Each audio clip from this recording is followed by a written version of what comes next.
Welcome to section 4.5. Today we're going to be looking at some stoichiometry. I'm excited about this. I'm sure you guys are, maybe you're excited. Hopefully you are. So let's get right into it.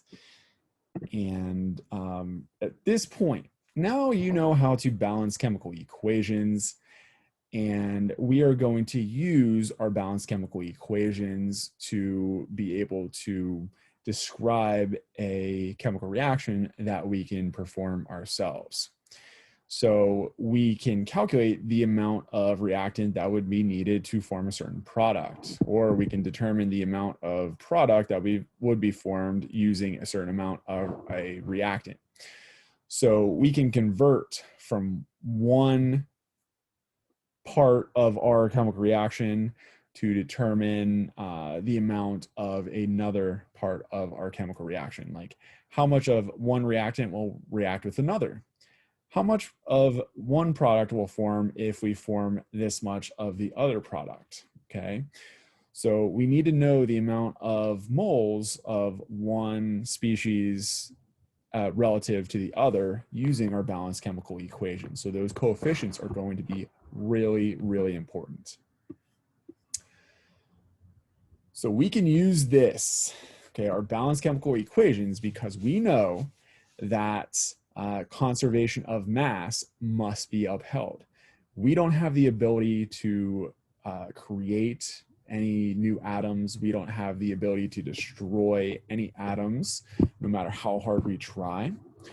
So however many we have at the beginning of our reaction, we must have that same amount at the end, okay? They just might be part of different molecules, but we need to have the same amount of oxygens, nitrogens, carbons, hydrogens, and so on at the end as we do at the beginning.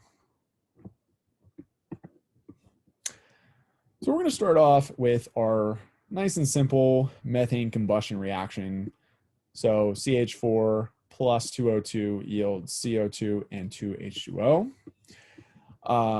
So the balance equation that we have here, we can use those coefficients to help us, okay? So the coefficients are telling us how much of a certain species we have proportionally compared to the other species. So we have 1 methane for every 2 oxygen, for every 1 carbon dioxide, for every 2 water. So the real question is, what are we talking about here? Grams, molecules, moles, etc. Well, in this case, we can just use our particulate diagram and we can just say that, well, it's the number of molecules, not the number of grams. So we have 1 molecule of methane reacting with 2 molecules of water to form 1 molecule of carbon dioxide and 2 molecules of water, not grams or anything like that. Now it's going to be a little difficult, as I say here, to watch this happen in real life. I don't have the ability to see individual molecules of methane, oxygen, carbon dioxide, and water. But here's what we can do.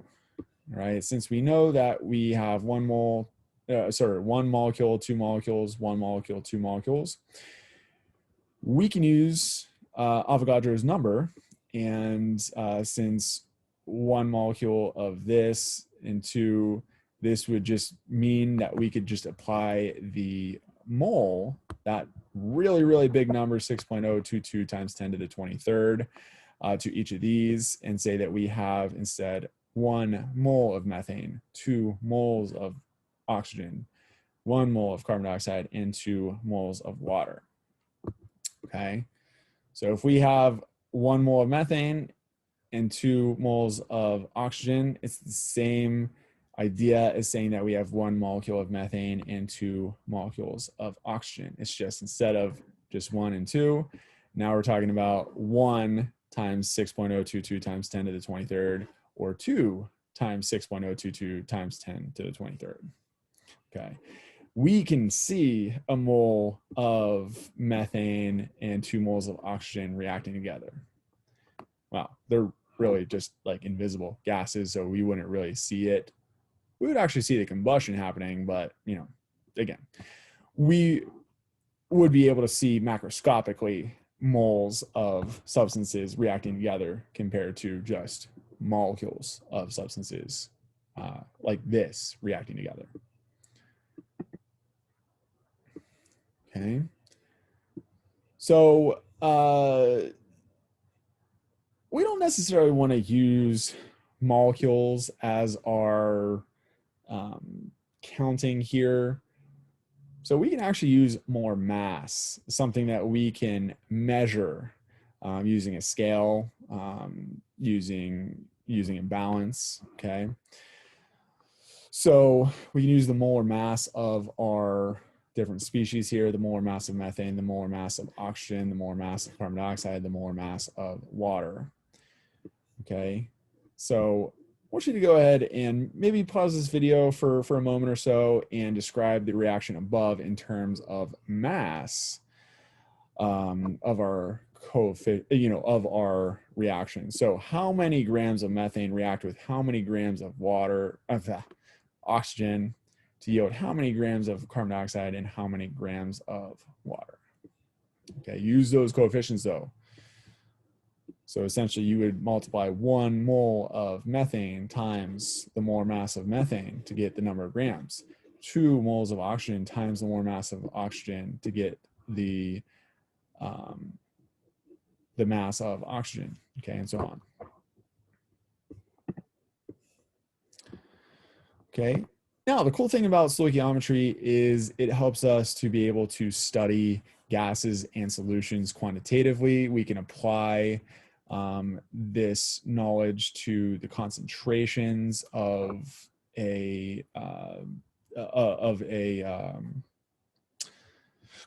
gas or of a solution.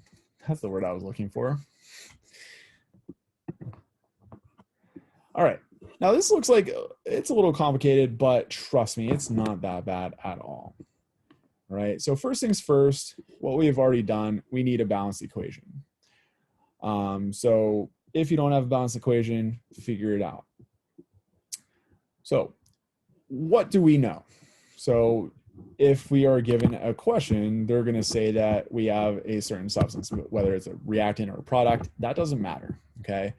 But we will know the amount of moles or the amount of mass of a certain substance, and it will ask us about, how many moles or how many grams of an unknown would we need or would we form using what we do know.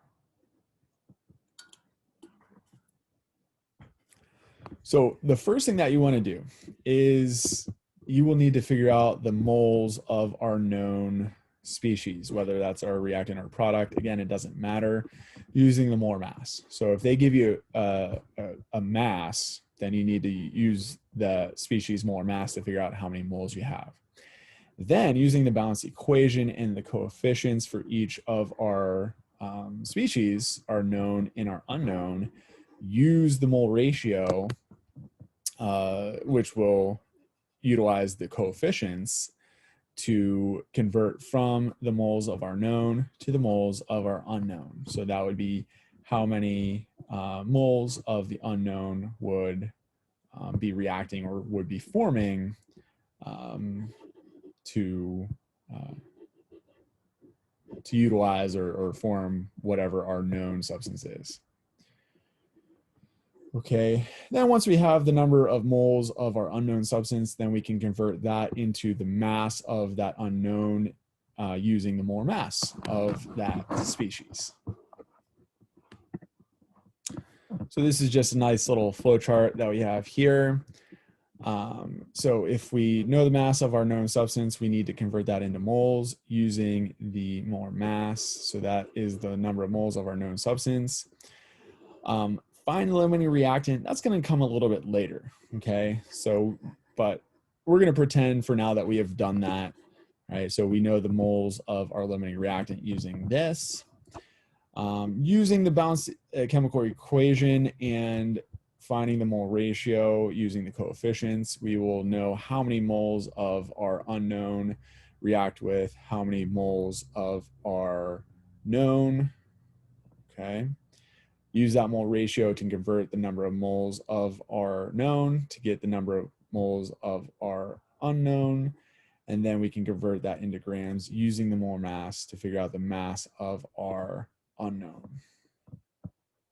So in this case, this is having us figure out, okay, if we know how many moles of a reactant that we have, we can figure out how much we can form of a certain product. Okay, so the big thing here is that it's nothing special, right? Don't be intimidated by this. All it really is, you know, 2 to 3 steps of dimensional analysis, okay? The hardest part will probably be figuring out the molar masses of the substances, but use your periodic table correctly.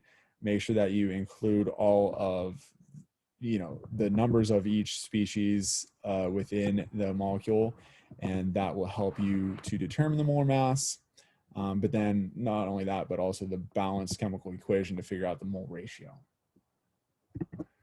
All right, so we're gonna go through a couple of problems first, and then I have, I think 4 right now that I would like you to practice with the rest of the time today.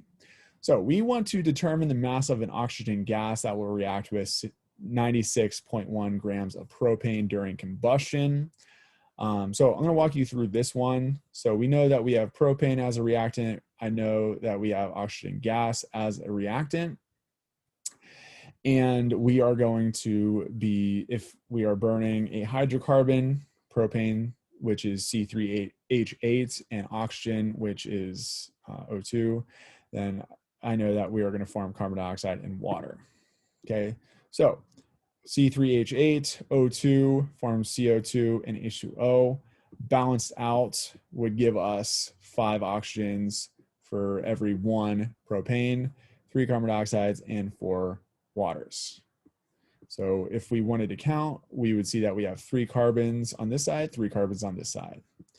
We have 8 hydrogens on this side, and 4 times 2 is 8 hydrogens on that side. And then over here, 5 times 2, we've got 10 oxygens. And then 3 times 2, that's 6. And then 4, that is going to add up to be 10. So we are nice and balanced here. The appropriate phases are denoted here with the G. And now let's take what we know, which is the 96.1 grams of propane, and we want to figure out what the mass of the oxygen gas that we need to react with this amount of propane. So we're going to start off with this, our mass. Now we need to figure out what the molar mass of propane is. So if we have 3 carbons, that's 12.01 times 3. And we have 8 hydrogens, which is 1.01 times 8.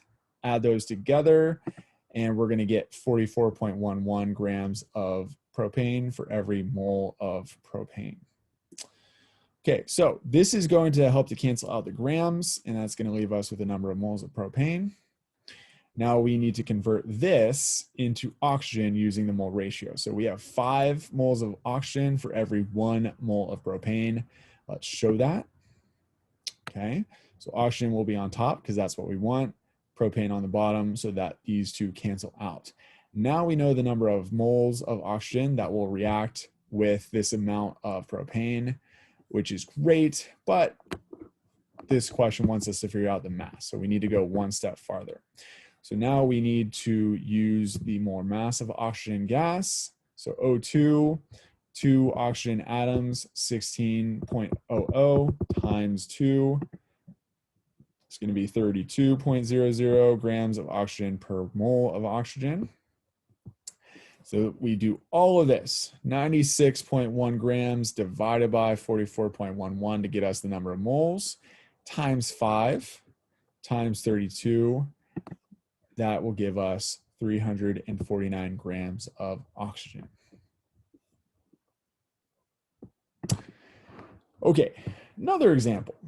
We need to figure out the mass of the nitric oxide N2 that will form if 24.5 grams of ammonia gas reacts fully with oxygen gas, and this tells us that water vapor is the other product. So nitric oxide is a product, water vapor is a product, and then ammonia and oxygen are reactants. So let's write it out as such.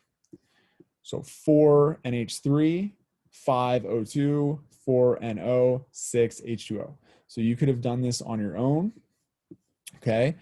But let's make sure that we're balanced. So 4 nitrogen, 4 nitrogen. 4 times 3, 12 hydrogen. 6 times 2, 12 hydrogen.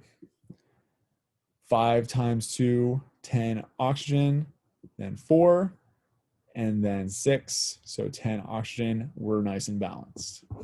All right, so now we can proceed and take what we know to figure out what we don't know. So we know that we've got 24.5 grams of ammonia. We need to multiply that by its molar mass to get the number of moles of ammonia. So one atom of nitrogen is 14.01. 3 atoms of hydrogen is 1.01 times 3. Add those together, we get 17.04 grams of ammonia per mole of ammonia. This will get us the number of moles of ammonia. Cancel out the grams. Now we need to convert using the mole ratio. So we have 4 NH3 for every 4 NO. That's nice and convenient. So we multiply times 4, but we also divide by 4. So in reality, this is just a push. We're just multiplying by 1. That's nice. All right, but we're not done yet. We need to figure out the mass of the nitric oxide, and we only have moles right now, so we need to take the molar mass of nitric oxide, so 14.01, 16.00, and then multiply by that. 30.01 grams of nitric oxide per mole of nitric oxide, and that will ultimately get us 43.1 grams of nitric oxide. Okay, so those were the 2 examples that I wanted to walk you through. Now I want you to try some out on your own. So, solid lithium hydroxide is used in space vehicles to remove exhaled carbon dioxide from the living environment by forming solid lithium carbonate and liquid water. What mass of gaseous carbon dioxide can be absorbed by 1.00 kilograms of lithium hydroxide? So go ahead and pause the video and work on this one. So you will need to figure out what the balanced equation is, and then you will need to determine the mass of the carbon dioxide that would be absorbed by the known, which is 1 kilogram of lithium hydroxide. All right, so next, over the years, the thermite reaction has been used for welding railroad rails in incendiary bombs and to ignite solid fuel rocket motors. The reaction is Fe2O3 plus 2Al yield 2Fe plus Al2O3. So for this problem, determine the mass of the iron 3 oxide, what we got here, and aluminum. That must be used to produce 15.0 grams of iron. Okay, so this is your known. You will need to figure out what the unknowns are. And then what is the maximum mass of aluminum oxide that could be produced using this? Okay, so again, you are going to use your known, which is the 15.0 grams of iron, to determine how much aluminum oxide would be produced and how much iron 3 oxide and aluminum would be used in order to get that.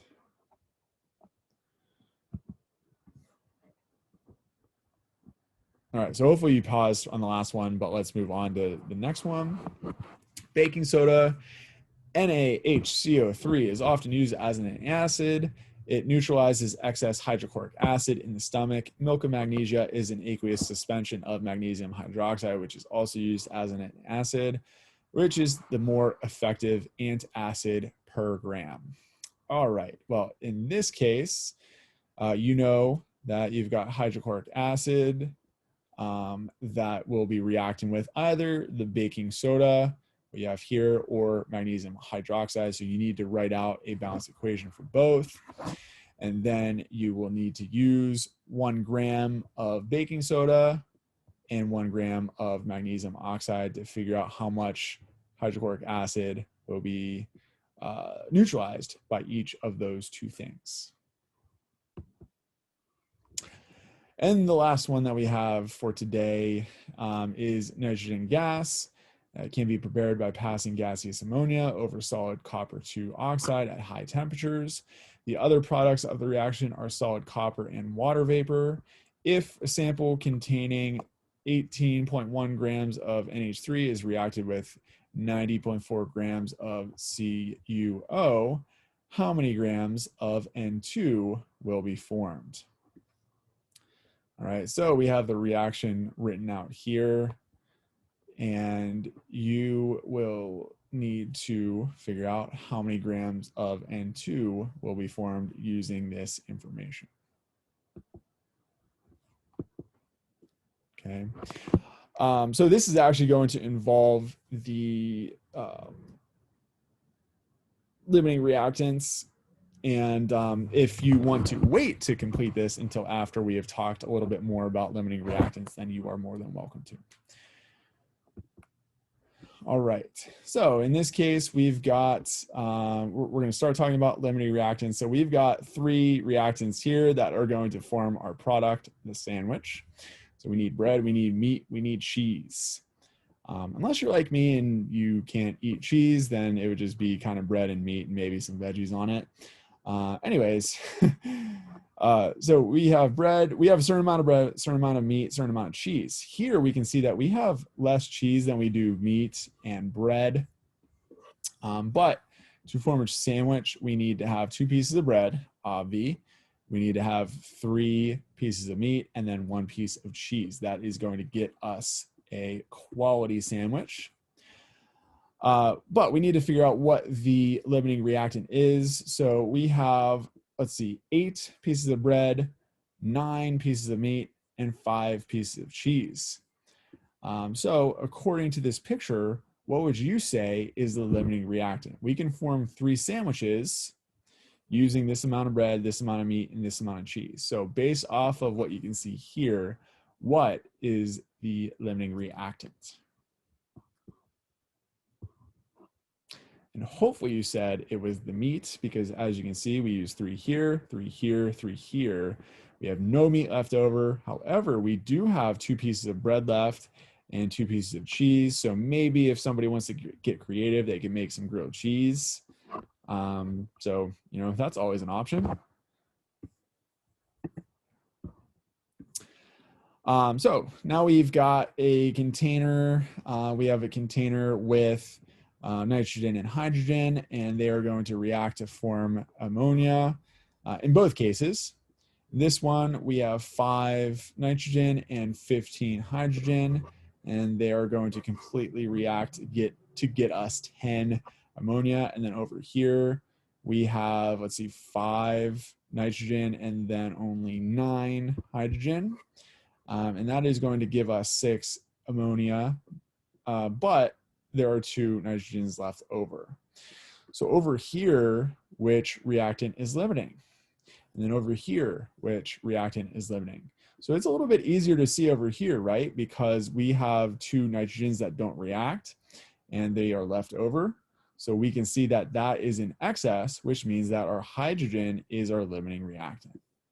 Now over here, we use all of the nitrogen and all of the hydrogen, which is great when it happens, but that is not necessarily going to happen very often in the natural world. Okay, so in this case, you could either say that both species are limiting or neither are limiting, I guess. I mean, you use both of them. So whatever you feel like is more appropriate, you can go ahead and go with. All right, so limiting reactant is the one that we will run out first. And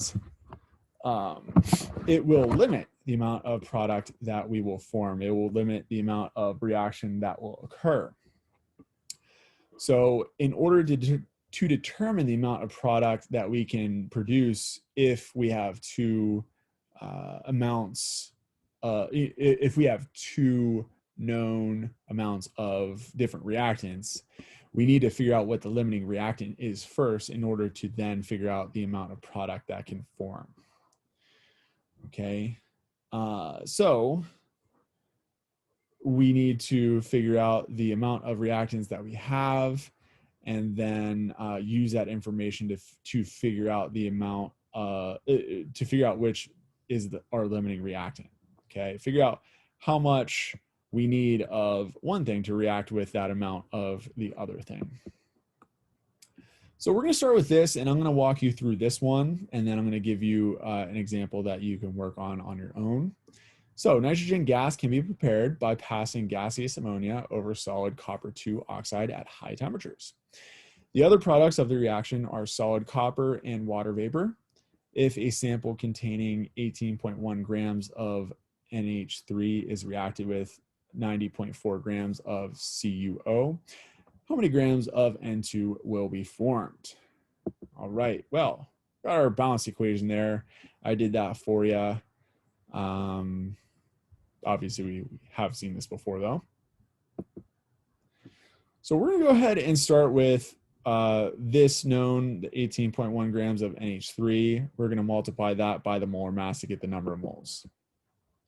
Great. All right. We're also going to start with the number of grams of copper oxide, and that will give us, when we multiply by the molar mass, the number of moles of copper oxide. So in this case, just from glancing at it, we might think that ammonia is our limiting reactant here because we have less moles than we do copper oxide. But we need to pay attention to the coefficients. It's not enough just to figure out how many moles we have of each and then use the higher or the lower number. We need to use this, okay? So we're gonna go ahead and take this and figure out how many moles of CuO we would need to react with this amount of NH3. Okay, so use that mole ratio, 3 moles of copper oxide over 2 moles of NH3. And we're going to get 1.59 moles of copper oxide. That tells us that we would need this amount of copper oxide to react with this amount of ammonia. And this is going to tell us that, all right, we have excess ammonia because we are not going to be able to react all of this with what we have. And that means that if we need this amount of copper oxide to react with the ammonia, and we have less than this, then the copper oxide is going to be our limiting reactant. But let's check this just to make sure. So we have 1.14 moles of copper oxide. We're going to multiply by our mole ratio. And with this amount of copper oxide, we would react 0.76 moles of ammonia to react with all of that. That tells us that since this number is lower than what we actually have, that we have excess ammonia, and that we would react all of this copper oxide with this amount of ammonia. All right, so at that point, you can now either use this number or this number to convert into the number of grams of nitrogen to figure out how much will be produced with our limiting reactant. You do not want to use the excess constituent because this will give you a higher number than what you would actually get, right? Because only this amount of ammonia is going to react with what we have for the copper oxide. And now we're going to get into talking about yield. So the theoretical yield is if we know what our limiting reactant is. The theoretical yield is going to be the maximum amount of product that would be produced using the entirety of our limiting reactants. But that's not going to ever happen in reality. We could get close, hopefully, but the actual yield of the product is going to be smaller than the theoretical yield. So we can figure out what the percent yield is by taking the actual yield, divide that by the theoretical yield, multiply by 100%, and get the percent yield. All right, so let's say maybe in this question using this knowledge, we would say that, well, 10 grams of nitrogen is what we would expect to get using our limiting reactant, okay? So 10 grams, that's our theoretical yield, but let's say that in reality, we perform this reaction and we only get 9 grams. Okay, so we'd have 9 grams divided by 10 grams, multiplied by 100%, our percent yield would be 90%. It's not bad. Okay, 10% error, but not too bad. All right, well, at this point, go ahead and do a problem on your own using your knowledge of the limiting reactants and then using these equations for theoretical and percent yield. So methanol, CH3OH, is also called methyl alcohol. It is the simplest alcohol. It is used as a fuel in race cars and is a potential replacement for gasoline. Methanol can be manufactured by combining gaseous carbon monoxide and hydrogen. Suppose that we have 68.5 kilograms of carbon monoxide and that it is reacted with 8.60 kilograms of hydrogen. Calculate the theoretical yield of methanol. If 3.57 times 10 to the 4th grams of methanol is actually produced, what is the percent yield of methanol?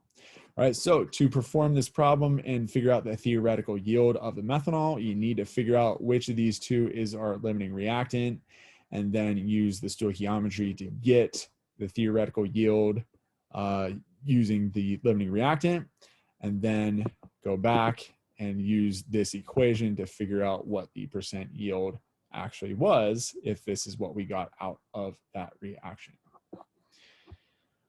All right, well, this was a sizable one today. So make sure that you have answered the questions that I did not go over, which if we go back is going to include number 3, 4, 5, and number 6. And then number 6 again, which actually is exactly what the number 6 was before, and then number 7. Okay, so I will provide a video later to provide you with the answers here. Okay, have a nice day.